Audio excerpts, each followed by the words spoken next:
Are you an introvert? You may have heard of all the admirable traits they're described with, such as being creative, intelligent, and being independent souls with a loving and gentle heart. But despite these number of good traits, not all is good for an introvert.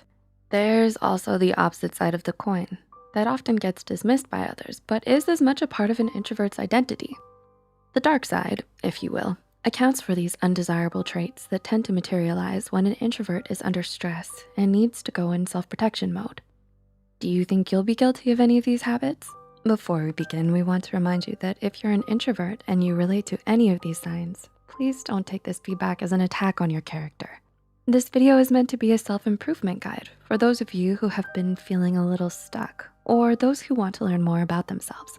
With that said, here are some of the darker traits of introverts. Number 1, bad attitude towards teamwork. Do you hate working in a team? Perhaps you secretly think the work you produce by yourself is better than what a group of people produces. The dark side of an introvert is thinking that working as a team will only lead to drama, conflicts, and arguments. Being in a group setting can feel draining, so you might find yourself always going solo. But it doesn't always have to be that way. In the end, teamwork can be more powerful and lead to greater results when everyone is compatible with each other and can communicate in a healthy way. Number 2, overthinking.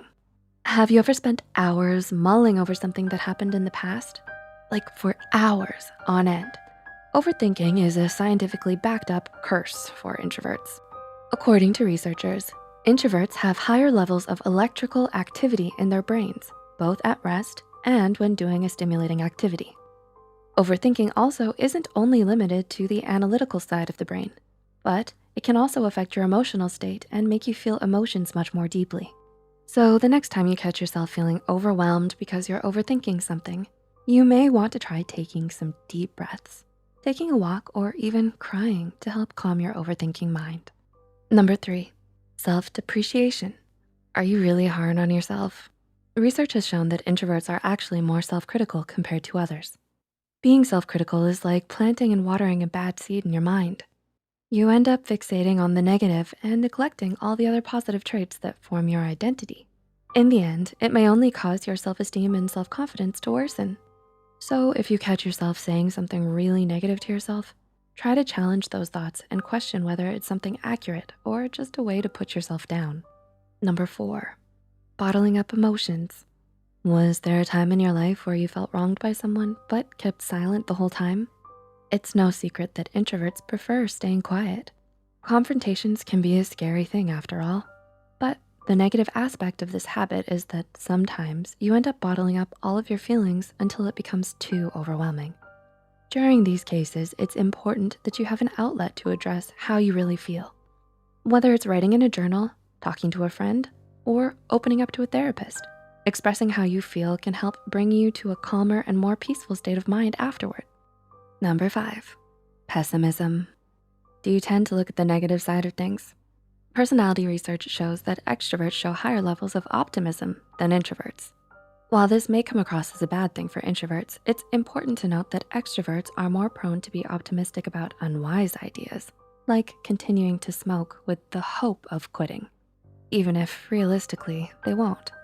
In contrast, introverts tend to be more grounded and realistic, but this can sometimes border to a despairing type of negativity if left unchecked. This is why it's so important to strike a balance between being positive and being realistic. Number 6, loss of identity. Have you ever felt like you're absorbing the personalities of the people around you? Many introverts are also highly sensitive people. Some may even be empaths. This can lead them to absorb the emotions and feelings of the people they're around, even if they don't notice it themselves. Although it may seem harmless, introverts can end up overwhelming themselves and losing their own sense of identity and how they feel. Therefore, you want to establish some boundaries in your relationships to help keep you grounded in yourself and your beliefs. And number 7, cutting off contact. Have you ever ghosted someone before? Intentionally cutting contact with someone is an avoidance technique. It shows a complete lack of concern for the other person and can cause great emotional harm to them. While introverts may not do so on purpose, their tendency to self-isolate can be misinterpreted by others in a lot of ways. It may even spiral into the end of some friendships because the other party thought you ghosted them. So as much as you enjoy spending time by yourself, it's always a good idea to check up on your friends ever so often to make sure you haven't left them hanging. Remember that these traits only describe a single dimension of introverts. Everyone has their own set of flaws and also the agency to improve themselves. So are you guilty of any of the traits we've mentioned? I am. Let us know in the comments below. If you found this video helpful, be sure to like and share this video with those who might benefit from it.